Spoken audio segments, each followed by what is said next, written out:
नमस्कार, आप देख रहे हैं news in India. News in India में आपका स्वागत है। मैं हूं आपके साथ सरफरोज। आइए नजर डालते हैं आज की कुछ खास खबरों पर। आजमगढ़ विकासखंड कार्यालय का मुख्य विकास अधिकारी ने अचानक निरीक्षण किया।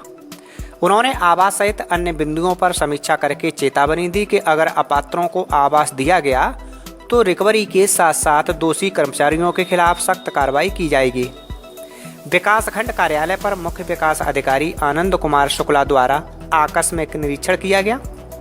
मुख्य विकास अधिकारी ने प्रधानमंत्री आवास योजना और मनरेगा योजना सहित अन्य योजनाओं पर बिंदुवार समीक्षा की।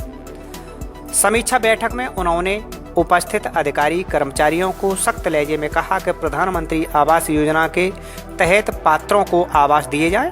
अपात्रों को आवास आवंटन होने पर संबंधित कर्मचारियों के खिलाफ सख्त कार्रवाई करते हुए आवास के धन की रिकवरी भी की जाएगी। कार्यालय में उपस्थित ग्रामीणों द्वारा शिकायत की गई थी कि गांव में अपात्रों को आवास दिए गए हैं और पात्रों को छोड़ दिया गया है। उन्होंने कहा कि जहां भी अपात्र को आवास दिया गया है वहां की शिकायत प्राप्त होने पर वह जिला स्तरीय अधिकारी से जांच कराएंगे और दोषी के खिलाफ सख्त कार्रवाई होगी। प्रधानमंत्री नरेंद्र मोदी का कहना है कि 21वीं सदी के भारत की आवश्यकताएं और आकांक्षाएं बदल गई हैं और इसके लिहाज से नई तकनीक का विकास होना चाहिए। आईआईटी खड़गपुर के वार्षिक दीक्षांत समारोह को संबोधित करते हुए प्रधानमंत्री ने कहा कि विज्ञान और टेक्नोलॉजी के क्षेत्र में जल्दबाजी के लिए कोई स्थान नहीं है। प्रधानमंत्री नरेंद्र मोदी ने वर्चुअल तरीके से आईआईटी खड़गपुर के 66वें दीक्षांत समारोह को संबोधित किया। इस मौके पर प्रधानमंत्री ने देश के इंजीनियर्स को भविष्य की चुनौती के हिसाब से खुद को ढालकर नई तकनीक पर काम करने का सुझाव दिया।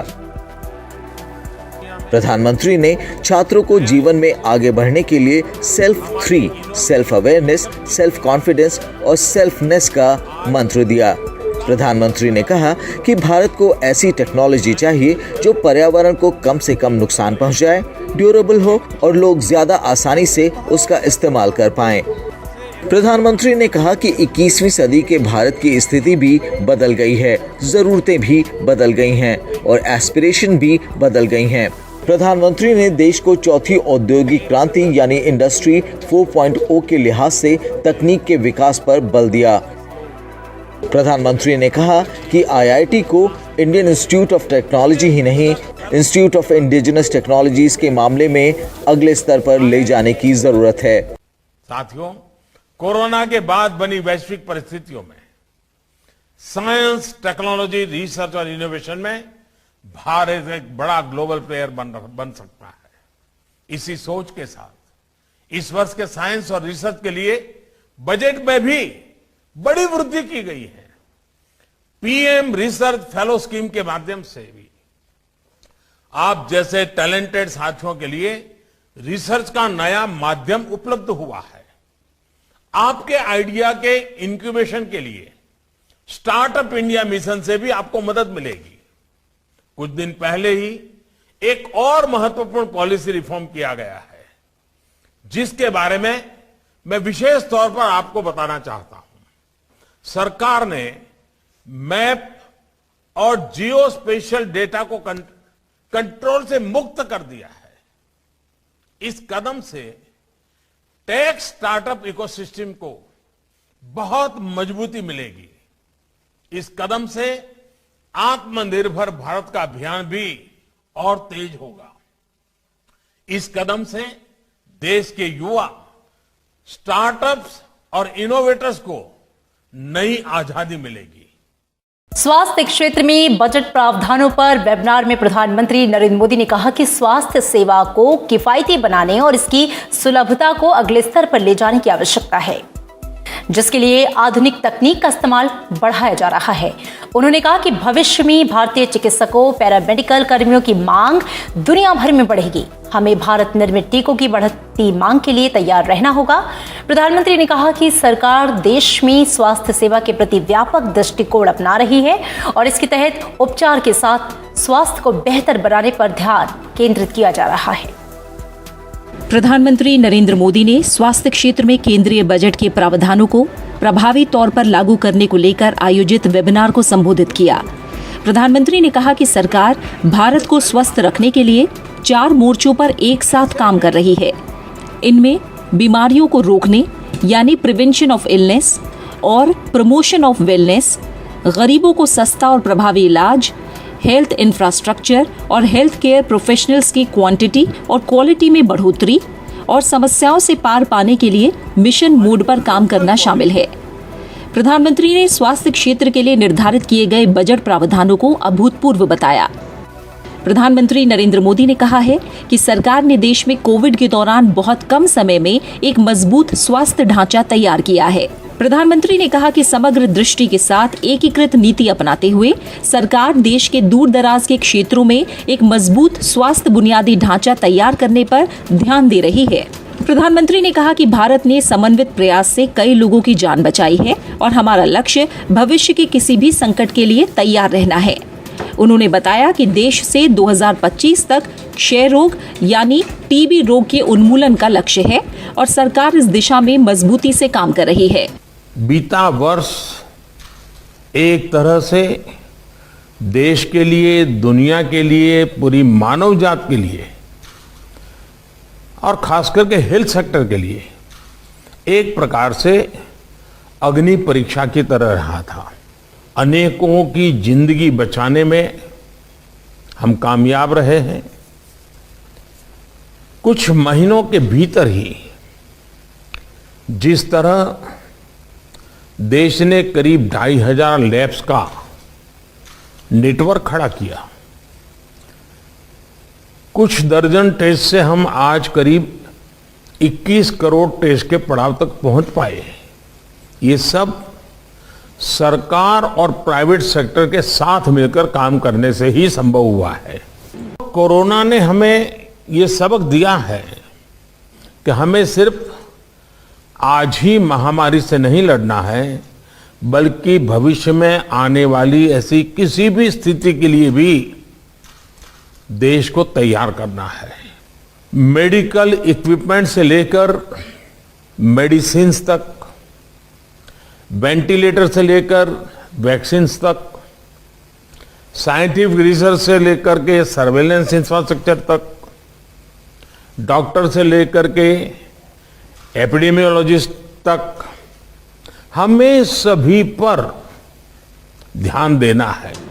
हमें यह सुनिश्चित करना है कि देश के लोग, चाहे वो गरीब से गरीब हो, चाहे वो दूर सुदूर इलाकों में रहते हो, उन्हें बेस्ट पॉसिबल ट्रीटमेंट मिले और समय पर मिले। आजमगढ़ में आम जनता की समस्या को देखते हुए सरकार ने ग्रामीण न्यायालय की योजना बनाई है, जो जिले के कई हिस्सों में स्थापित किए गए हैं। लेकिन ग्रामीण न्यायालय स्थापना को लेकर जिला मुख्यालय पर अधिवक्ताओं ने विरोध शुरू कर दिया है और ये विरोध काफ़ी समय से चल रहा है। इसी के चलते आज डिस्ट्रिक्ट बार एसोसिएशन अधिवक्ताओं द्वारा चौराहे पर चक्का जाम प्रदर्शन किया गया। इस मामले में बार एसोसिएशन के राम प्यारे अध्यक्ष सिविल कोर्ट ने कहा कि ग्रामीण न्यायालय की वजह से लोगों को परेशान होना पड़ेगा। सरकार लोगों को भ्रमित कर रही है। उन्होंने आम जनता और तहसील स्तर के वकीलों से आह्वान किया है कि वह सरकार के भ्रम में न पड़े। मैं राम प्यारे सिंह एडवोकेट, अध्यक्ष civil court bar association Azamgarh. यह हड़ताल जो है ग्रामीण न्यायालयों को तहसील स्तर पर शासन द्वारा भेजने के खिलाफ है, क्योंकि तहसील स्तर पर ग्रामीण न्यायालय चली जाएंगी तो वहाँ बहुत ही भयंकर भ्रष्टाचार पनपेगा और वहाँ पर छीछा लेदर हो जाएगी। न वहाँ बढ़िया वकील उनको मिलेंगे, न वहाँ उनके रहने की, न्यायिक अधिकारियों के रहने की व्यवस्था हो पाई है, न वहाँ लॉकर बन पाया है, न वहाँ बाथरूम है, न वहाँ पर कोई साधन है, न वहाँ कुछ है। इसलिए हमारे जो न्यायिक अधिकारी जाएंगे उनकी भी सुरक्षा की कोई व्यवस्था नहीं है, उनके सुरक्षा की भी कोई व्यवस्था नहीं है और वकीलों के सुरक्षा की भी कोई व्यवस्था नहीं है और रास्ते में भी आने जाने में कोई सुरक्षा की व्यवस्था नहीं है। उनके ऊपर गोलियां चल सकती हैं, उनके अपहरण हो सकते हैं, उनका एक्सीडेंट में मौत हो सकती है। इसी सब बातों को लेकर के और ग्राम में जाएंगे लोग जो दबंग होंगे वो अपने पक्ष में फैसला करा लेंगे और जो कमज़ोर होंगे वो उनको न्याय नहीं मिलेगा। यह हमेशा से होता चला आया है और पहले सरपंच स्तर पर अदालतें थी, वहाँ पर सरपंच स्तर पर अदालतें कायम की गई थी जिसमें कोई फैसला नहीं हो पाता था। इतना भ्रष्टाचार कायम हुआ कि सरकार को उस फैसले को, सुप्रीम कोर्ट को उस फैसले को वापस लेना पड़ा। इसी तरह से हम लोग यहाँ आंदोलन कर रहे हैं। आप लोग यहाँ आंदोलन कर रहे हैं ग्रामीण न्यायालय न बने, लेकिन जो ग्रामीण न्यायालय वो लोग इसी मांग पे अटे हुए हैं कि ग्रामीण में न्यायालय बन जाए ताकि लोगों को शहर की तरफ ना जाना पड़े। ग्रामीण में उनको लाल पाप जो कहा जाता है, लाली पाप जो कहा जाता है, उनको वह दिखाई दे रहा है। हकीकत इससे बिल्कुल परे है। अभी 6 महीना जहाँ पर ग्रामीण अदालतें 6 महीने से कायम हुई हैं, वहाँ 3 मुकदमा केवल दाखिल हुआ है। मधुबन में यही देख लीजिए, यहाँ मधुबन में केवल 3 मुकदमा दाखिल हुआ है। वह सक्सेस नहीं हो पाएंगे, आखिर में लाचार होकर के उनको वापस होना पड़ेगा। और इसीलिए हम लोग जो है वकीलों का जो संगठन होता है, पूरे दुनिया का सबसे बुद्धिजीवी संगठन होता है। इससे बुद्धिजीवी संगठन किसी और का नहीं होता है। इसलिए हम लोग आगे 15 दिनों के लिए 15 दिनों में पूर्वांचल के जिलों का, खासतौर से गोरखपुर के भी प्रतिनिधिमंडल को बुलाएंगे ताकि वहाँ जोगी जी से मिलवाने में वो लोग हमारी सहायता करेंगे। तो हम लोग मुख्यमंत्री से, चीफ जस्टिस से मिलने के लिए सोचे हुए हैं और उनकी मुलाकात हो जाएगी। इसके बाद फिर हम लोग यहाँ विचार करेंगे। विचार करने के बाद आगे की रणनीति तय करेंगे। उत्तर प्रदेश के गाजीपुर में सोमवार को हुई पुलिसकर्मी की मौत के मामले में पुलिस ने खुलासा कर दिया। हत्या में प्रेम प्रसंग की बात निकलकर सामने आई है।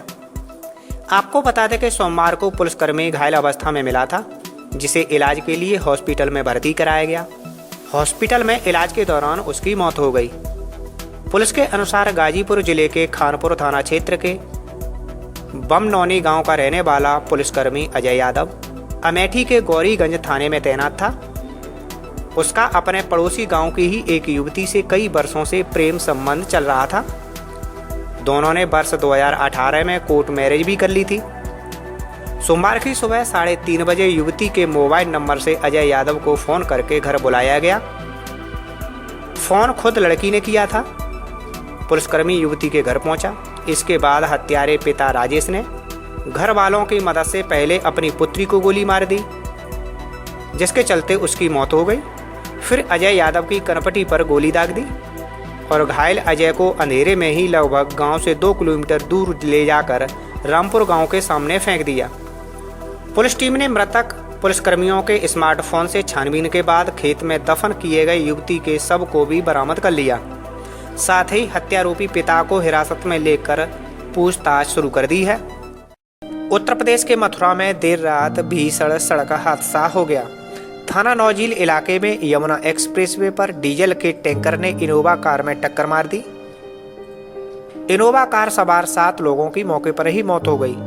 एक्सप्रेसवे पर हुए इस हादसे की जानकारी मिलने पर पुलिस और प्रशासन के आला अधिकारी मौके पर पहुंचे और सभी मृतकों को पोस्टमार्टम के लिए भेज दिया गया। बताया जा रहा है कि आगरा की तरफ से डीजल टैंकर तेल लेकर जा रहा था। तभी अचानक टैंकर अनियंत्रित होते हुए डिवाइडर तोड़कर दूसरी तरफ जा पहुंचा। इस दौरान नोएडा की तरफ से आ रही इनोवा कार में ये टकरा गया। टक्कर इतनी भीषण थी कि कार काफी दूर तक घसीटते हुए चली गई। हादसे के बाद मौके पर चीख पुकार मच गई। एक ओर का एक्सप्रेसवे पूरी तरह बंद हो गया। मौके पर लोगों की भीड़ जुट गई। घटना की जानकारी मिलने के बाद डीएम और एसपी मौके पर पहुंचे। सभी लोग हरियाणा के जींद के रहने वाले हैं। एसएसपी ने जानकारी देते हुए बताया कि 2 महिलाओं सहित 7 लोगों की मौत हुई है। घटना के बाद तत्काल पुलिस टीम मौके पर पहुंची। टैंकर में तेल भरा हुआ था, जिसके चलते रिफाइनरी की टीम को भी मौके पर बुलाया गया। देखिए, जनपद मथुरा के थाना नौझील में यमुना एक्सप्रेसवे पर बाजना कट के आसपास आज एक सड़क दुर्घटना हुई है 10:35 के आसपास, जिसमें आगरा की तरफ जा रहे एक ऑयल टैंकर जो कि अनियंत्रित होकर डिवाइडर्स के दूसरी तरफ चला गया, जहां पर उस तरफ से आ रही एक इनोवा कार के साथ उसकी दुर्घटना हुई। इस दुर्घटना के फलस्वरूप इनोवा में सवार 7 लोगों की दुखद मृत्यु हुई है, जिसमें कि 2 महिलाएं और 5 पुरुष हैं।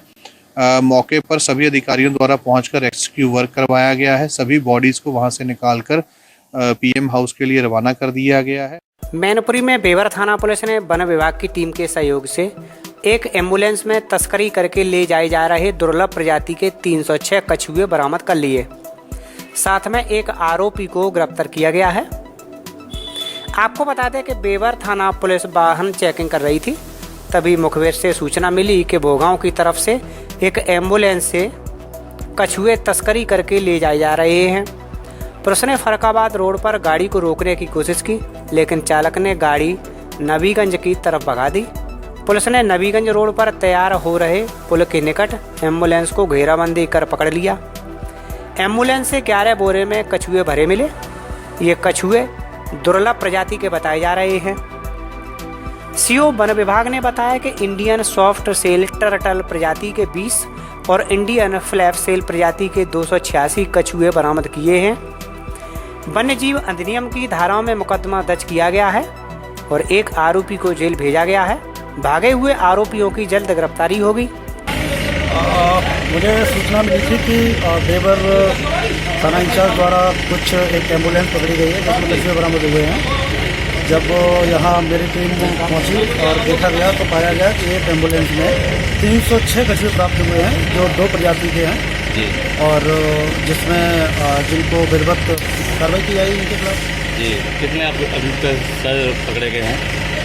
अभी तो भोगांव रेंज के अंतर्गत तो यही एक मामला आया है जी, और इस पर सख्त कार्रवाई की जाएगी। अगर आगे भी अगर कुछ ऐसा आता है प्रकाश में तो उस पर भी सख्त कार्रवाई की जाएगी। तस्करी के संबंध में कोई अभियुक्त गिरफ्तार भी किया गया है? हाँ, एक व्यक्ति बताया गया कि एक व्यक्ति गिरफ्तार किया गया है, उस पर कठोर से कठोर कार्रवाई की जाएगी इसके खिलाफ। उत्तर प्रदेश के मुजफ्फरनगर में पुलिस और बदमाशों के बीच हुई मुठभेड़ में पुलिस ने 24 घंटे में 4 मुठभेड़ में 11 बदमाशों को गिरफ्तार कर लिया। इनमें शहर कोतवाली पुलिस ने नशे के 4 सौदागर, छपार पुलिस ने 3 लुटेरे और मीरापुर पुलिस ने 1 चोर को गिरफ्तार कर लिया। जबकि तिताबी पुलिस ने मुठभेड़ में 3 बदमाशों को धर दबोचा। इनमें से एक बदमाश के पैर में गोली लगने से जख्मी हो गया। पुलिस लाइन सभागार में एसपी क्राइम ने बताया कि 18 फरवरी की शाम शामली निवासी रजत शर्मा से बाइक सवार 3 बदमाशों ने 65,000 रुपए की नकदी से भरा बैग लूट लिया था।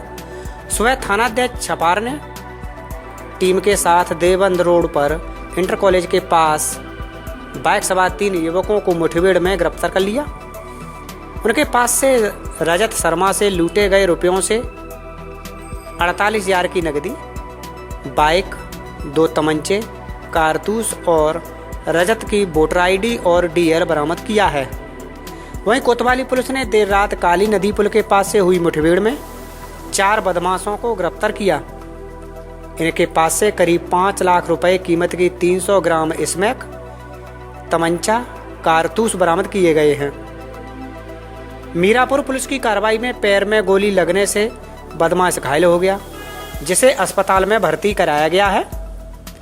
इंस्पेक्टर ने बताया कि बदमाश गहराबाद निवासी रियासत है, जिसके पास से जेवर, तमंचा, कारतूस बरामद किए गए हैं। रियासत के खिलाफ कई थानों में 19 मुकदमे दर्ज हैं और वह कोतवाली का टॉप 10 अपराधी है। वहीं तिताबी पुलिस देर रात मुकंदपुर नहर पटरी मार्ग पर चेकिंग कर रही थी। इसी दौरान इनोवा सवार 3 युवकों को रोकने का प्रयास किया गया, लेकिन रुकने के बजाय उन्होंने फायरिंग करके भागने का प्रयास किया। पुलिस ने घेराबंदी करके तीनों बदमाशों को दबोच लिया। बदमाशों के कब्जे से एक इनोवा, तमंचा, कारतूस और चाकू बरामद किया गया है। हापुड़ के सिंबावली में महाराजा फार्म हाउस में 100 साल पहले चले पगड़ी संभाल जट्टा आंदोलन की वर्षगांठ पर किसान गोष्ठी का आयोजन हुआ, जिसमें भारतीय किसान यूनियन के राष्ट्रीय सचिव चौधरी सतवीर सिंह ने कहा कि आज किसान दिल्ली के सिंघू और टिकरी बॉर्डर पर पंजाब, हरियाणा, चंडीगढ़ में पगड़ी संभाल दिवस मना रहे हैं। ये खास दिन शहीद भगत सिंह के चाचा अजीत सिंह और स्वामी शहजादानंद सरस्वती की याद में मनाया जाता है। पगड़ी संभाल जट्टा, ये जो है अब से जो है गुलामी के ज़माने में जब अंग्रेज़ों का राज था, भगत सिंह के जो चाचा थे अजीत सिंह, उन्होंने किसानों के लिए जो गलत कानून बनाए थे उसके विरोध में आंदोलन किया था। और ये आंदोलन इतना बड़ा था कि 9 महीने लगातार चला, तब जाके कामयाबी मिली थी। लेकिन आज भी हमें 3 महीने हो गए हैं किसानों के जो खिलाफ कानून बनाए गए हैं उसके लिए आंदोलन करते हुए, लेकिन सरकार के कानों पर जुर्म नहीं चल रही है। और उनका एक और बात है, झूठ को जो है 100 बार बोलकर सच करवाना चाहते हैं। और आजकल जो है उन्होंने कह दिया है कि भीड़ तंत्र से जो है कानून नहीं बदले जाएंगे, लेकिन भीड़ तंत्र से सरकार बदल देंगे हम। भीड़ तंत्र हमेशा सरकार बदलती रही है, चाहे वो कांग्रेस से किसी की आई हो, कांग्रेस बीजेपी आई हो, इसका भी मौका हो रहा है कि ये भी जो सरकार बदल दी जाएगी। और हमारा जो हमारे जो केंद्र के हैं राष्ट्रीय नेता हैं, उन्होंने आह्वान किया है कि पगड़ी संभाल जट्टा, हर जगह जो है किसानी होने वाले किसान जो इसे मनाएंगे। ये 1907 में पगड़ी सवाल आए जट्टा अंग्रेज सरकार के खिलाफ चलाया गया था। किसान नेता सरदार राजेंद्र सिंह एसपी करदम ने कहा कि चाचा अजीत सिंह एक शानदार साम्राज्यवादी विरोधी आंदोलन पगड़ी सवाल जट्टा के संस्थापक थे। आंदोलन संघर्षशील जनता के लिए एक प्रेरणा बना हुआ है। 1900 के दशक में जब अंग्रेजी हुकूमत थी तो सरदार भगत सिंह जो शहीद आजम उनके चाचा जी सरदार अजीत सिंह जी ने काले कानून जो अंग्रेज लेके आए थे जमीन हड़पने वाले, उस पर जो है इन्होंने पगड़ी संभाल जट्टा आंदोलन चलाया था, जो उस समय 9 महीने चला था। उसी आंदोलन को आज याद करते हुए उनकी 100वीं वर्षगांठ पे आज पूरे भारत में पगड़ी संभाल जट्टा कार्यक्रम यानी कि गोष्ठियाँ और मना रहे हैं सब लोग। तो आज हमने भी यहाँ पे पगड़ी संभाल जट्टा कार्यक्रम को रखा है और उनको याद किया है। हम सरदार अजीत सिंह को नमन करते हैं जिन्होंने 9 महीने तक आंदोलन चला के अंग्रेजी हुकूमत को झुका दिया था और उन काले कानूनों को पारित नहीं होने दिया था। आज भी वही ज़रूरत है, आज काले अंग्रेज हैं तब गोरे अंग्रेज। अहमदाबाद में स्थित मोटेरा क्रिकेट स्टेडियम अब नरेंद्र मोदी स्टेडियम के नाम से जाना जाएगा। आपको बता दी, ये भारत ही नहीं बल्कि दुनिया का सबसे बड़ा क्रिकेट स्टेडियम है। इस क्रिकेट स्टेडियम पर भारत और इंग्लैंड के बीच तीसरा टेस्ट मैच खेला जा रहा है। गौरतलब है कि राष्ट्रपति रामनाथ कोविंद ने इस स्टेडियम का औपचारिक उद्घाटन किया। इस कार्यक्रम में केंद्रीय गृह मंत्री अमित शाह, खेल मंत्री किरेन रिजिजू और राज्य के डिप्टी सीएम नितिन पटेल मौजूद रहे।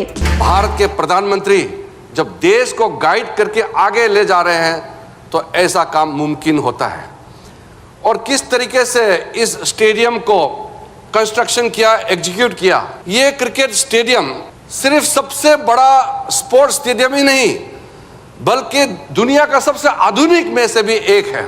सारा फैसिलिटीज जिस तरीके से यहाँ व्यवस्था किया है वो हर किसी प्लेयर, हर कोई खेल प्रेमी जब यहाँ आएंगे तो उसको पता चलेगा कि ये 21st सेंचुरी का सबसे मॉडर्न स्टेडियम में से भी एक है। अत्याधुनिक सुविधाओं से लैस इस स्टेडियम में भारत और इंग्लैंड के बीच खेला जा रहा है तीसरा टेस्ट मैच। गौरतलब है कि ये स्टेडियम गुजरात के अहमदाबाद में साबरमती नदी के पास बना है। ये स्टेडियम अत्याधुनिक सुविधाओं से लैस है और दुनिया का सबसे बड़ा स्टेडियम है। आज हम सभी देशवासियों के लिए गर्व की बात है कि 1,32,000 दर्शकों की क्षमता के साथ मोटेरा का ये स्टेडियम आज विश्व का सबसे बड़ा क्रिकेट स्टेडियम बन गया।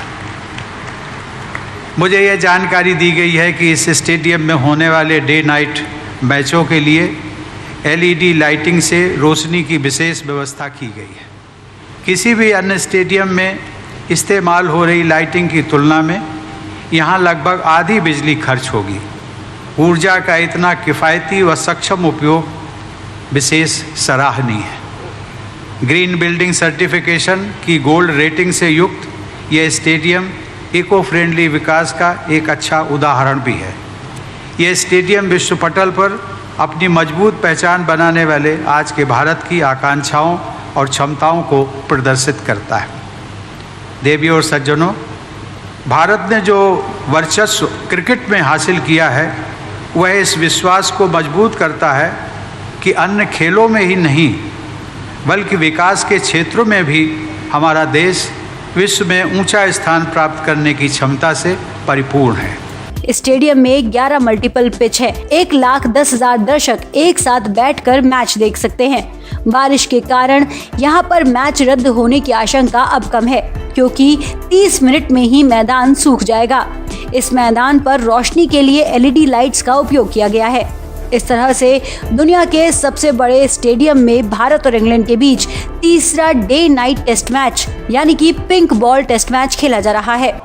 देश और दुनिया के सभी खेलों के सभी खिलाड़ियों को ट्रेनिंग की भी व्यवस्था पर यहाँ पर होगी, उनके कोचिज को रहने की भी व्यवस्था होगी और एक साथ 3,000 बच्चे यहाँ पर अलग अलग खेलों का ट्रेनिंग ले सके, इस प्रकार की व्यवस्था का आज निर्माण और उसकी शुरुआत, इसका भूमि पूजन महामहिम राष्ट्रपति महोदय के हाथ से हो रहा है। इसका मुझे बहुत बहुत आनंद और गौरव दोनों है, क्योंकि मैं यहाँ से सांसद भी हूँ। राष्ट्रपति महोदय, आज आप मेरी कॉन्स्टिट्यूएंसी में पधारे हैं, इसलिए सांसद के नाते भी मैं आपका विशेष स्वागत करना चाहता हूँ। मित्रों, कोविंद जी जिस दिन भारत के राष्ट्रपति बने, इस दिन भारत के करोड़ों सामान्य जनों के मन में एक श्रद्धा जागृत हो गई कि हमारा लोकतंत्र नीचे तक परकोलेट हो चुका है। एक सामान्य घर से जन्मा हुआ, संघर्ष करा हुआ व्यक्ति, एक देहात के अंदर पला बड़ा व्यक्ति अपनी शिक्षा के दम पर, अपने कर्तृत्व के दम पर, अपनी निष्ठा के दम पर और अपनी मेहनत के दम पर भारत के सर्वोच्च स्थान पर विराजमान हो सकता है। यही हमारे लोकतंत्र का गौरव। जब मैं पार्टी में था, कोविंद जी भी पार्टी का काम करते थे, हमने साथ में बहुत काम किया है। इतनी सरलता, इतनी लगन, इतनी मेहनत शायद ही किसी व्यक्ति में एक साथ मिलती है। और अपने आप को आगे न करते हुए चुपचाप अपने दिया हुआ काम करना और गौरव के साथ करना और काम को भी गौरव देना, ये किसी दक्ष व्यक्ति में ही इतने सारे गुण समाहित होते हैं।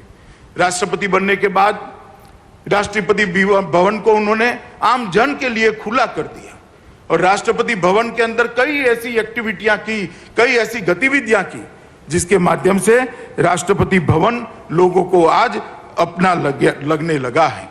और मैं मानता हूं इससे हमारे लोकतंत्र का गौरव बढ़ा है। और राष्ट्रपति महोदय, आज आप यहां पर उपस्थित हुए हैं, इसलिए मैं फिर से एक बार बड़े मन से, दिल की गहराइयों से आपको धन्यवाद कर कर मेरी बात की शुरुआत करना चाहता हूं। मित्रों, ये टोटल स्पोर्ट्स कॉम्प्लेक्स जो बनेगा, सरदार पटेल स्पोर्ट्स संकुल, वो 233 एकड़ भूमि में बनेगा। ये देश का सबसे बड़ा स्पोर्ट्स कॉम्प्लेक्स बनेगा। इसके साथ नारायणपुरा में एक 18 एकड़ का एक नया स्पोर्ट्स कॉम्प्लेक्स बनेगा।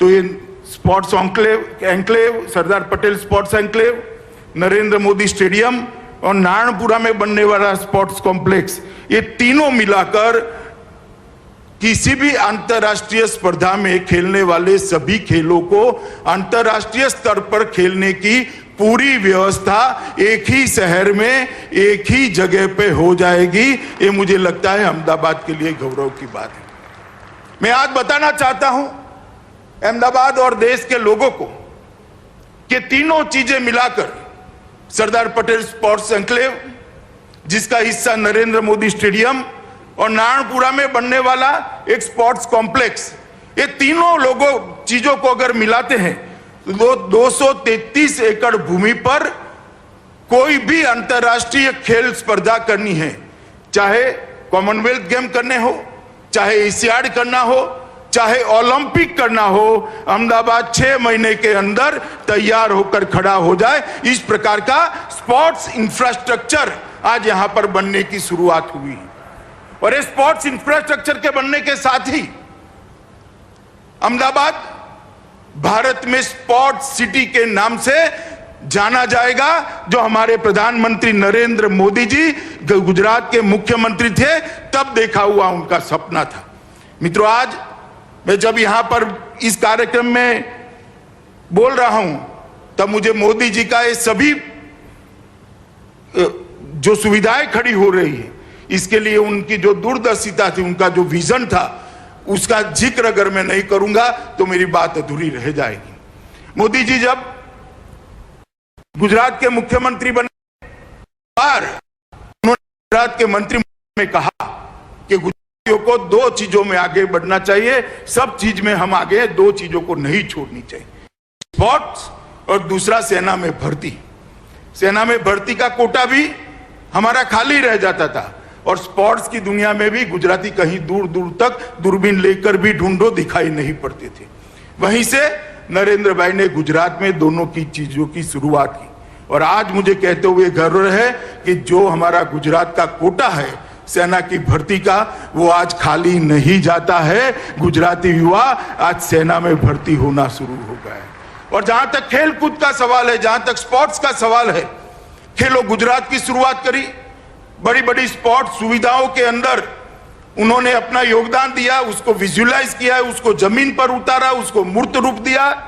गुजरात क्रिकेट एसोसिएशन के अत्यंत व्यस्त होने के बावजूद मैं ही आग्रह करने गया था, हम सबके आग्रह का सम्मान करते हुए वो उसके अध्यक्ष बने और एक विजन से क्रिकेट का पैसा सिर्फ क्रिकेट में न रहे, सारे खेल को, सारे स्पोर्ट जगत को नर्सिंग करने का काम है। इस विजन के साथ इन्होंने इसकी दूरदर्शिता के साथ उसी वक्त प्लानिंग की थी।